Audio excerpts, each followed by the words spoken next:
Seja bem-vindo e bem-vinda a mais um programa Falando de Enem com Beduca. Hoje o programa vai estar imperdível, nós estamos aqui com uma fera na matemática, é o professor Nicão. Nicão já deu aula em colégios e na maioria dos cursinhos pré-vestibulares aqui da Grande BH e ele tem dicas assim maravilhosas pra gente hoje. Segura aí que nós vamos rodar a vinheta e logo depois estaremos aqui com o Nicão.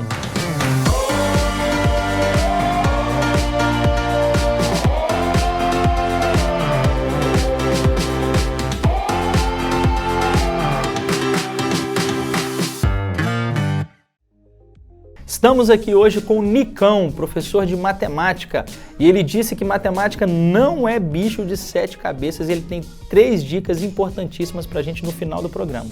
Fica aí com a gente, seja bem-vindo, Nicão. Obrigado, William.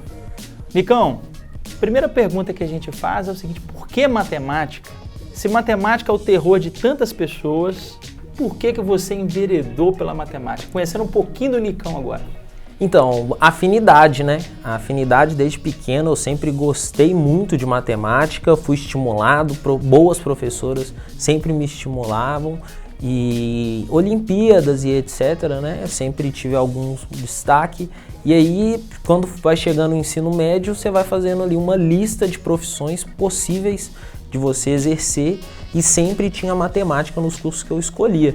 E aí, no ensino médio, ajudando sempre os alunos em sala, os colegas, e eles sempre, olha, então, você explicou legal e etc. No cursinho eu tive um professor que foi o diferencial, né? O Bruno Ney, ele me mostrou que dava para você dar uma aula de matemática descontraído, calmo, mostrando o menino aonde está a dúvida, e foi um choque, porque eu tive bons professores, mas professores bem mais sérios, mais rígidos nos colégios. No cursinho eu tive um professor que abriu a mente e me mostrou a matemática de uma maneira diferente, que a gente pode ser muito mais objetivo. E a partir dali eu fui buscar demonstrações, fui buscar outras questões, fui buscar me aprofundar e falei, pô, seria legal eu fazer o que esse cara tá fazendo aí pro resto da vida, minha profissão. E aí que eu decidi fazer matemática e enveredar por esse caminho. Muito legal. Hoje você dá aula para, falar assim, vários cursinhos, escolas. Você já tem uma experiência aí, você já havia me falado de 5 anos, né, com isso, com o público. Então você já conhece, assim, principalmente de questões a respeito do Enem, dos vestibulares mais concorridos do Brasil. Fala um pouquinho pra gente de como que é essa dinâmica e o que os alunos dentro da sala de aula mais estão procurando, o que eles mais buscam numa aula de matemática. Hoje o que eu percebo é que os públicos são bem diferentes para cada tipo de vestibular. Eu trabalho tanto com o Enem quanto para os vestibulares públicos de São Paulo quanto para o IME-ITA. Então são 3 tipos de aula bem específicos. O Enem a gente trabalha muito interpretação e resolução de problemas. Eu sempre dou enfoque aos exemplos, mostro a teoria bem rapidinho, o que o menino precisa saber, e vou direto nos exemplos para que o menino tenha também a segurança, né? Porque o Enem é uma prova que causa muito medo no aluno.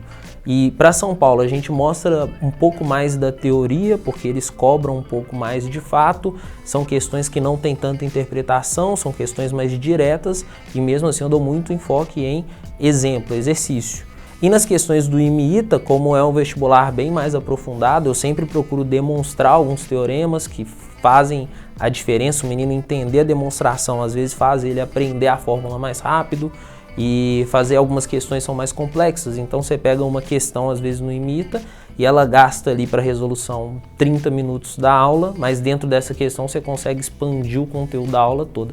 Então tem algumas diferenças e a gente tem que procurar especializar e ir para cada aspecto de cada vestibular, né? Legal demais. Na minha época era só vestibular, não tinha Enem.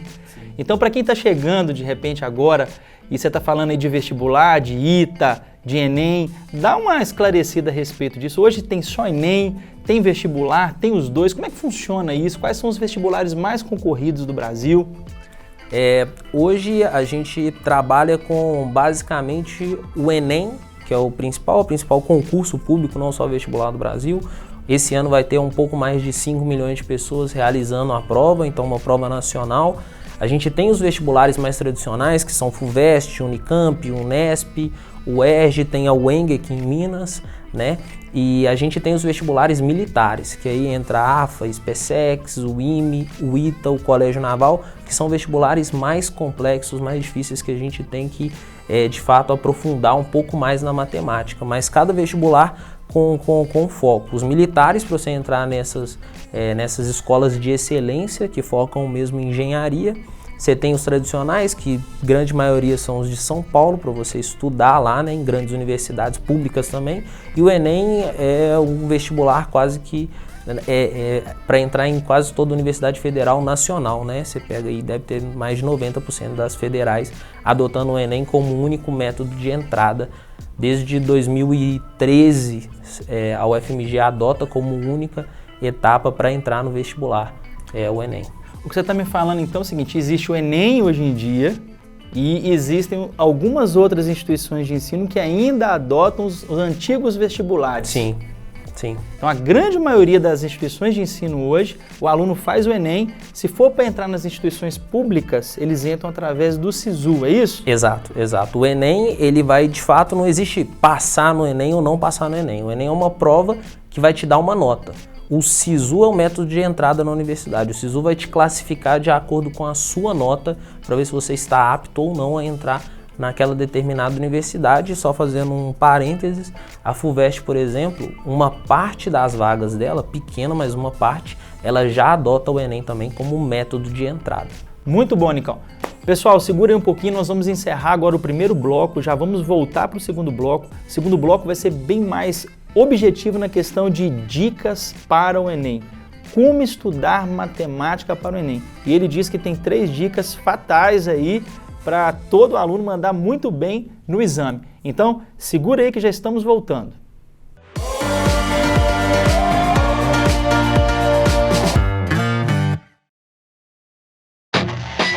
Tá pensando em fazer faculdade? Olha no Beduca! Lá tem informações de todas as faculdades e cursos do Brasil, datas dos vestibulares, notas de corte, valores das mensalidades, localizações dos campos, opiniões de alunos, notas do MEC e muito mais. Tá tudo lá! Foi feito para facilitar a vida do estudante.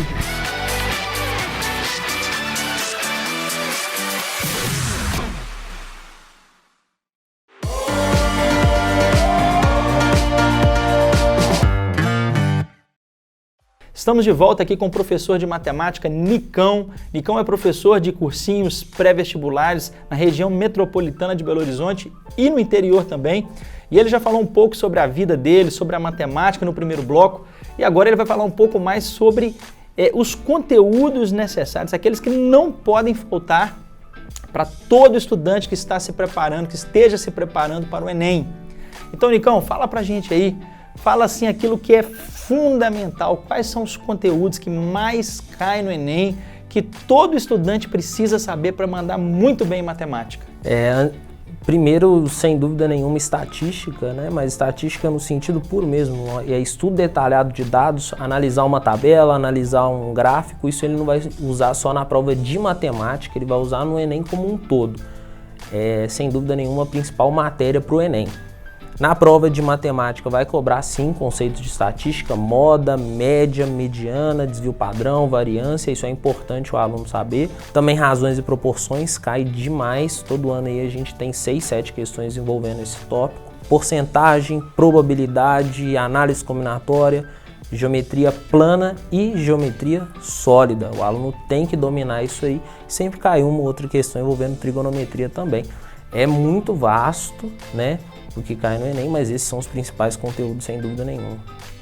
Ok, isso costuma mudar de um ano para o outro? Você falou, por exemplo, aí de gráficos e tabelas. Como é que funciona isso? Isso costuma sempre se repetir ou não?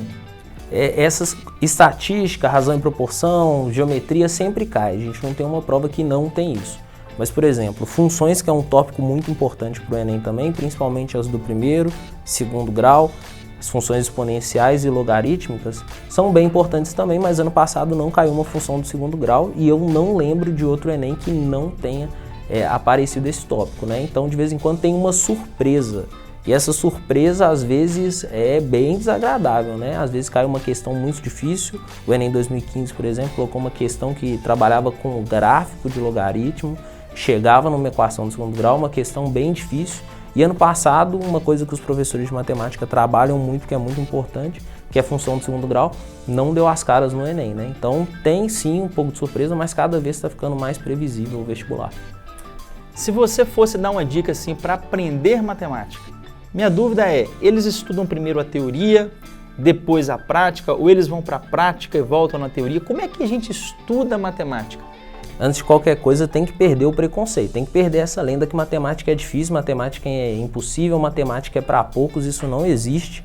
Eu já tive aluno que odiava matemática no início do ano, mas com o decorrer do ano foi aprendendo, foi dedicando e conseguiu uma nota excepcional no Enem, né? E não foi só um, foram vários. Então é muito importante perder esse medo. O segundo passo, de fato, é ter uma boa equipe de professores ou um bom material didático. Se você estuda em casa, um bom material didático. Se você tem um cursinho, tem que ter uma boa equipe de professores para, de fato, desvendar a matemática para você. Tendo isso em mente, é, de fato, aperfeiçoar a teoria, ter a teoria bem guardada, entender o que você está fazendo, não ligar o automático e depois você tem a teoria, fazer várias questões, mas muitos exercícios mesmo. E teve dúvida? Não procurar a resolução na internet de cara. Voltar na teoria, ver o que está faltando, se tem algum erro teórico, se tem alguma coisa que ainda não aprendeu, aí depois voltar no exercício e tentar. No último caso, procurar a resolução. Isso é o mais importante. Ter uma boa aula, ver uma boa videoaula, ou ter um bom material e fazer muitas questões. Isso aí é universal para todo vestibular, é o mais importante. E deixa eu te perguntar, vale a pena pegar as questões dos Enems anteriores, refazê-las, ou elas não se repetem tanto e vale a pena buscar outras questões? Como é que você estudaria? Como é que se estuda? Eu pego um histórico daquilo que já foi aplicado anteriormente e refaço, ou eu pego um outro banco de questões? Onde encontrar isso? Como é que o aluno pode fazer isso? O mandamento básico para qualquer vestibular concurso público é você fazer as provas anteriores. Então, o aluno que está se preparando para o Enem, ele tem que fazer os Enems anteriores. E o Enem, a gente tem algumas facilidades porque as provas são totalmente divulgadas na internet, no próprio site do Beduca tem, com um gabarito oficial, né? E aí os alunos vão e têm acesso, então tem que fazer essas provas e não só a primeira aplicação. O INEP divulga também, a gente consegue achar as segundas aplicações e o Enem PPL. E todas essas questões pertencem ao mesmo banco de dados. Então você fazendo uma prova para o Enem PPL, que são para as pessoas privadas de liberdade, você também está se preparando para o Enem primeira aplicação, né, que é o Enem convencional. Show de bola! Final para a gente encerrar aqui, quais são as 3 dicas.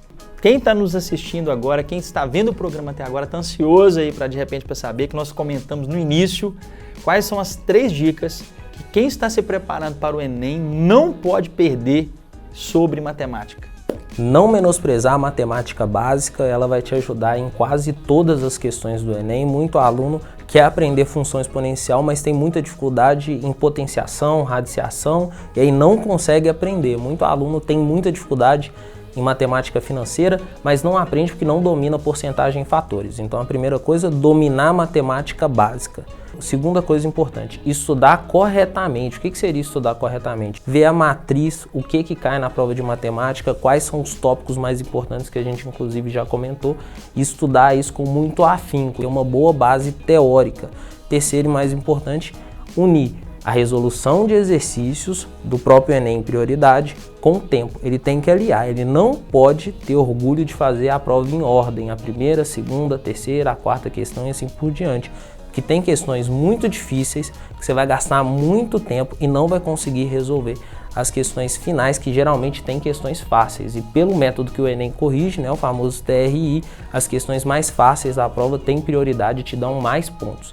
Então, sem dúvida nenhuma, matemática básica tem que dominar, não confunda básica com fácil, tá? Matemática básica é a base de tudo, tem que saber, tem que estudar corretamente os tópicos que mais caem, com bons materiais didáticos, não pode ser qualquer coisa, tá? Não pode ser qualquer matéria. E o terceiro, aliar resolução de exercício com tempo de prova para conseguir fazer as questões mais fáceis primeiro.